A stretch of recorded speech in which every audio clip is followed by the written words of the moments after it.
Hello everyone. आज हम कोविड-19 and pregnancy के ऊपर बात करेंगे। हाल ही में हुई एक रिसर्च के अनुसार सामान्य आबादी की तुलना में गर्भवती महिलाओं को कोविड-19 होने की संभावना 4 गुना ज़्यादा होती है। अब आप सोचेंगे कि गर्भवती महिला को ये रिस्क ज़्यादा क्यों है? तो आम तौर पे जब भी महिला के पेट में कोई बच्चा आता है तो उसकी बीमारियों से लड़ने की क्षमता कम हो जाती है, ताकि उसका शरीर उसके पेट में पल रहे बच्चे को कोई नुकसान ना पहुंचा दे। इसी कारण से महिला को ये इन्फेक्शन ज़्यादा होने का खतरा है और इस इन्फेक्शन से उसके फेफड़ों को नुकसान होने का खतरा हो जाता है। और जैसे कि हम सब जानते हैं कि पेट में पल रहे शिशु को ऑक्सीजन उसकी माँ से ही मिलता है, और अगर माँ के फेफड़े सही तरीके से काम नहीं करेंगे तो बच्चे को मिलने वाली ऑक्सीजन पर भी असर पड़ेगा। कोविड-19 का प्लेसेंटा पर क्या प्रभाव पड़ता है, इसके बारे में जानते हैं। प्लेसेंटा माँ और बच्चे को जोड़ के रखता है और इसी के माध्यम से माँ के शरीर से ऑक्सीजन और बाकी जरूरी पदार्थ बच्चे तक पहुँचते हैं। एक्सपर्ट्स मानते हैं कि आम महिलाओं की तुलना में गर्भवती महिला के शरीर में खून का थक्का बनाने की क्षमता 5 गुना ज़्यादा होती है, और कुछ स्टडीज से ये पता चला है कि कोविड-19 की वजह से ये क्लोटिंग बहुत ज़्यादा हो जाती है और ये खून के थक्के आम तौर पे प्लासेंटा के पास जाके बनते हैं, जिसकी वजह से माँ के शरीर से ऑक्सीजन और ज़रूरी पदार्थ बच्चों तक नहीं पहुँच पाते। लेकिन इन सभी स्टडीज़ में ये भी पाया गया कि जितने भी बच्चे पैदा हुए वो सब हेल्दी थे। इसीलिए इस तथ्य पर अभी कुछ फाइनल नहीं कहा जा सकता है, परंतु यह सुझाव दिया गया है कि गर्भवती महिलाओं को माहवारी के दौरान अधिक सावधानी से देखा जाना चाहिए।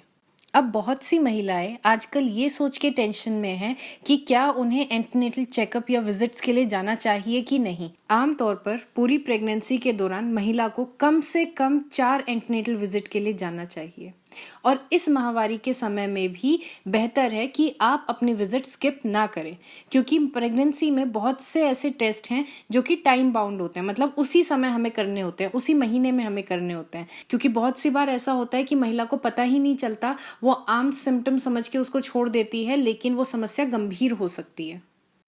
अब बात करते हैं कि महिला को कब तुरंत इमरजेंसी को कांटेक्ट करना है।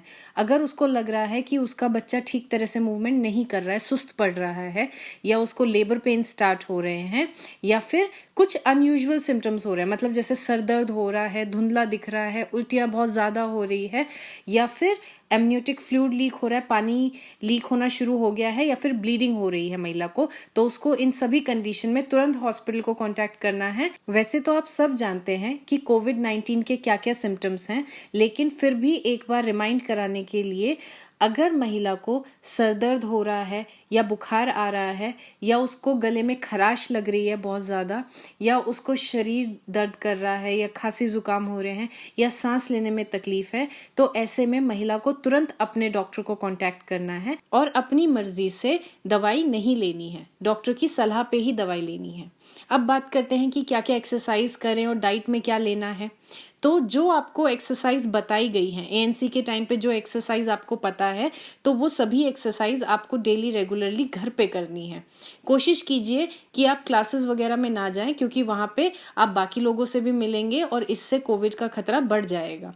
हेल्दी खाना खाइए, घर का खाना खाइए, ज़्यादा प्रोटीन वाला खाना खाइए, और अगर आपको डायबिटीज़ या हाइपरटेंशन की प्रॉब्लम है और आपको डॉक्टर ने अलग से कोई डाइट बताई है तो उसको फॉलो कीजिए, और ज़्यादा से ज़्यादा पानी पीजिए, अपने आप को हाइड्रेटेड रखिए, क्योंकि अगर आप स्वस्थ रहेंगे तभी आपका शरीर इस बीमारी से लड़ सकता है।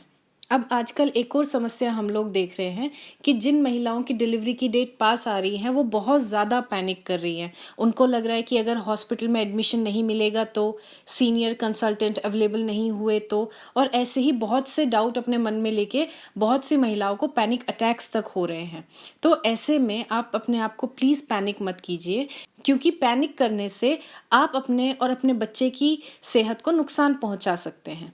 हमेशा ध्यान में रखिए कि ऐसे समय में भी हर हॉस्पिटल इस चीज़ का ध्यान रख रहा है कि मैटरनिटी विंग को बाकी सब वार्ड से अलग रखा जाए। सीनियर डॉक्टर्स और बाकी सारे डॉक्टर्स और सारी फैसिलिटीज़ अभी भी 24/7 प्रेजेंट है सारी महिलाओं के लिए, और हमारी सरकार भी दिन रात इसी कोशिश में है कि प्रेग्नेंट वुमेन्स को ज़्यादा दिक्कत ना आए। जब भी आप डिलीवरी के लिए हॉस्पिटल जा रहे हैं तो सिर्फ इस चीज़ का ध्यान रखिए कि अपने साथ कोई भी एक हेल्दी अटेंडेंट को लेके जाएं जिस पे आप ट्रस्ट करते हो और जिसके साथ आप कंफर्टेबल फील करते हो।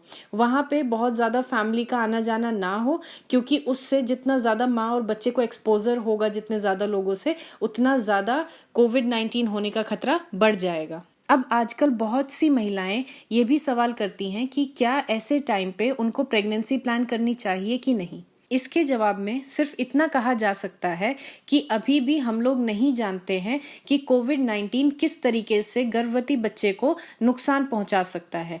क्या वो अभी भी माँ से गर्भ के अंदर पल रहे बच्चे के पास पहुंच सकता है या नहीं, या फिर जन्म के तुरंत बाद उसको लग सकता है या नहीं। चाइना में ऐसी 2 स्टडीज हुई हैं जहां पे ये बात कही गई है कि अगर माँ को इन्फेक्शन है तो गर्भ से ही उसको बच्चे को इन्फेक्शन लग जाएगा।